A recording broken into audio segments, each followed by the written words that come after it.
Hey everybody, Crystal Street Comics here. I'm Graham. And I'm Tannan.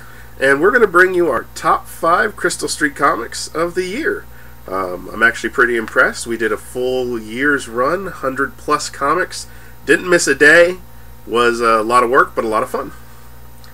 Yeah, I don't know how much work it was. Yeah, I guess that's true. Yeah. It was more fun than work. Yeah, so, there we go. Yeah, there we go. There you go. Alright, so go ahead and get us started, Tam. What was our number 5 comic of the year? Alright, number 5 was Fun Facts to Quickly Forget, which came July 30th, 2012. I'll go ahead and let you tell this one. This is mostly you. Yeah. Well, the concept of the comic is really the third panel with you being able to be forgiven for anything that you've ever done, and I really do hate you for that, because it is that, I'm telling you right now out there, absolute fucking truth. I've seen him do horrible fucking things to women. They don't say a thing. It's not that. It's not horrible. I wouldn't go so far as say horrible, but you know, it's horrible. Anyway, so that was the premises. I wanted that to be the final panel. So then it was a matter of coming up with the first two, and it was just, it just became a instead of trying to create a whole coherent idea leading to this, it was just going to be 3 little quick chunks. The first one, the Andre the Giant is like having sex with 11 penises, came at the bar. I can't even remember how we got on the topic, but it came up that having sex with Andre the Giant would be like having sex with 11 penises, because you've got his, what I'm assuming was a massive penis, plus his massive hands that were each penis sized. And the second one was, the second panel was really just kind of trying to come up with something that went with that. It was horrible, and it ended up being a joke about Christopher Reeves, which I know is low and maybe a little dated, but... Well, no, that wasn't even a joke. We were commending him for being one of the best Superman today. I decided to keep him in the wheelchair. So that was that particular strip. So moving on to number 4, we called it Some Personal Time, and it premiered in September 7th of this year. And it originally, the concept from it came between me and Zan. Were out at the bar and we couldn't get a hold of Tannan, which is rare. His phone is rarely off, if ever. And the fact that we couldn't get a hold of him, led us to kind of wonder what he does that night. What do you do, Tannan? I can guarantee you not what I was drawn to. But I do really enjoy... It seems like the Tannan character is a character that if you write something just wrong, you can do it with him. He's... It really evolved that way, because I remember offering you the ability to say, you can make it me in it, because it was so bad. And I know your parents actually check it out from time to time. And it was just such a terrible strip. I was like, if you want, you can draw me in this situation. And you said, no, this fits for the Tannan character. It seemed too much like the Tannan character for me to pass it up with. You know, since last year we did me trying to give up masturbation with blood. Yeah.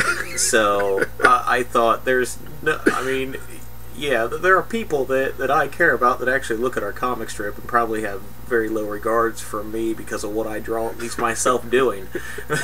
But I didn't really want to interfere with the integrity of our comic strip. Thank you for caring about the integrity of Crystal Street Comics. All right. Alright, number 3 is called Just Doing Our Part from April 23rd of 2012. And it's like, I had no... So a few of the comic strips I have a say in the writing, you know, changing a panel or just changing a line. This one Graham sent over to me and I just started laughing. It was perfect from its inception, and then I was just happy that I could actually put it to paper to do it some justice. I just remember it was Earth. You know, we saw Earth Day. I can't even remember why I saw Earth Day was coming. I think I looked at a calendar and it was one of those ones that labels Earth Day, and I was like, oh, we should do something for Earth Day. And for those of you who don't know, who aren't, you know, don't talk to us at the bar or whatever, the comic is usually written pretty late. Usually Thursday midnight-ish, or Friday midnight-ish, something in there. It gets to Tannen very quickly before he draws it. So I think it was kind of last minute. I saw, oh, Earth Day. I'll do an Earth Day comic. What should an Earth Day comic in Crystal Street look like? And it just hit me of this idea of Tannen and Danny. We've shown them several times, disposing of bodies in various ways or beating somebody up. And the concept just came of turning them into mulch and mulching the earth, and that's the good deed for Earth Day. And Tan said it was well written. When it was drawn, it looked just as good. That second panel with the spray is just it's so good. That was I love that one. And then we were mentioning that Graham mentioned this, that it's still funny that no matter what horrible things our characters do throughout the comic strip, there always seems to be, when one of us does something a little bit over the top, the other one seems a little taken aback that we would even dare do such a thing, even though we both, everybody in our comic, there's no good people running around our comic strip. No. No, there is not. But yeah, no, I do love that little taken aback look by me, and it's like, really, because you've done things just as bad. All right, at number 2, we have the For Health Awareness, which was our Movember comic, came November 9th of 2012. Kind of the interesting thing with this one was it was supposed to be, I wanted it to be the first comic in November to do the Movember thing. My buddy Shu, who's in the strip, the guy who's got the picture with the full handlebars, he makes a big deal about Movember every year, so I wanted to do a Movember strip. But we ended up getting 2 comics that kind of had to go first. We had the Disney acquisition of Lucas, and then the election were both right there, so it actually got pushed to the 3rd comic in November, but it was our biggest viewed of the year. Of the year, easily. And it was just, it was another one of those, I kind of have some things that I go to the well with, beating up and killing an Evan. And one of my favorites to go well with is having Tannen get confused about a word. And this dates way back to the first run in the Seppuku comic. Yeah. And I don't know why Tannen's very intelligent, would never confuse stuff like this, but it kind of developed into his character that he gets a little overexcited about things and will confuse them pretty easily. So incredibly wrong. And so, but in all the ones in the past, I warn him off of it. It's, oh no, you don't want that. It's gonna this is what's gonna happen. In this one, it was kind of the one where I finally just sell him out a little bit and just go do it.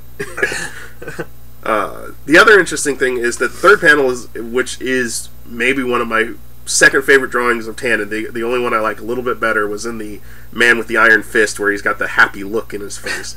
The crying Tannen panel actually changed a little bit, because I had some dialogue there for Tannen in the last line, and Tannen changed that up. Yeah, so when I read through it and realizing that I think I'm going in for a dentist appointment and going to get a lollipop at the end and find out that I'm getting a prostate exam, when I read through my dialogue at the last panel, I figured this would be so much better if I just came across as completely violent. So when I read it, I was like, yeah, this would be, I think, one of those things with a little bit of brevity helps sell it a little bit more than trying to explain it too much. Yeah. And I think we nailed it. Yeah, that last panel is golden. It's one of my favorite things. All right, that brings us to number 1. All right, number 1, and Graham and I both easily agreed on this one. And I remember when we thought of it, we actually sat down. But number 1 is Things Ghost Rider Should Never Ride. And that came early in February 17th of last year. Yeah, Ghost Rider, the sequel, the second Ghost Rider, ended up getting 2 comics, which is rare. We rarely give a movie a second viewing of comics, but I liked it, and so it ended up getting 2. And this was one, we don't collaborate a whole lot, a little bit like, when we go out, if we see something that was funny, we might mention it, or something that we kind of... Our collaboration comes when we have no idea what we're going to be doing for the next trip, and we both need to figure it out. Yeah, it'll usually come with, I'm fucking stuck. I'm done. If I'm stuck, I'll call Tannan. I'm like, yeah, what's funny? What's out there? What have you seen? And so Ghost Rider was coming, so we finally decided, okay, it's going to be a Ghost Rider strip. What do we want to do? And I had seen in the trailer that he was going to ride a bunch of different things, and they all turned flaming. Like, there was the big crane, and then if you've seen the movie, he gets in a truck. So there's a bunch of stuff that turned into, like, his flaming motorcycle, and so I thought, okay, well, alright, so there's the concept, is let's do things that Ghost Rider should never ride. But again, it didn't come easy. It took a lot of back and forth in this one. Yeah, trying to figure out. I think tricycle came easy. Yeah. Knowing just like, here's one of the least intimidating vehicles there possibly is, and putting a 6'2" guy on a tricycle, even if it is flaming. Yeah.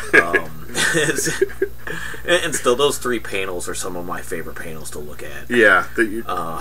Hands down, some of the best drawing. And the second one with the Power Wheels and his knees is my favorite part of that, with just when he's hunched over the thing. But the third panel, of course, I tend to go dirty when my mind starts. I go as dirty as I can, and then I try and come back up, and hopefully it's not as dirty as I started. But your mom was pretty early. It's like, that'll be the final panel, is your mom, and we'll have Ghost Rider just like this sexual pose over a woman. And when Tannan, I'll let you explain, because you drew it.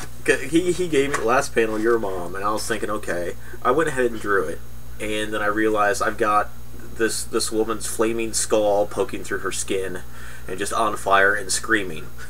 And it's like, can I actually put your mom at the bottom of this? How offensive do we really need to be? So I gave him. He asked for 2. I gave him a preliminary one that said you're any woman. Mm-hmm. And then I gave him your mom, and I let him decide. It's like, here they are.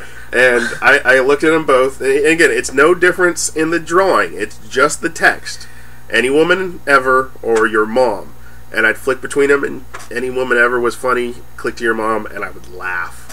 And I'd click back, and I'm like, that's funny. Click to your mom, and I would laugh again. And so it just became your mom. And I think that was kind of the start of, we're going to just kind of do whatever we want. Yeah. And damn it if it's offensive. Right, because it got to the point where it's like, I sent it to him, and he texted me to let me know that he put up the your mom as opposed to the any girl ever. And I was like, okay. And then when I looked at it, it was so much funnier that it didn't really even matter. But I think that, and that was early February, I think that's when we realized that, if you get offended by it, that's probably not our fault. Yeah. You're here by your own volition. Have a better sense of humor. I mean, you're one of the 300 people who chooses to come to the website, so So don't stop. Yeah, please don't tell friends, tell all your friends about us. So that's it. That's our top 5. So we'll be back with more content soon, and hopefully some other new news about the website soon. So. Yeah. All right. So we'll see you next time. Later.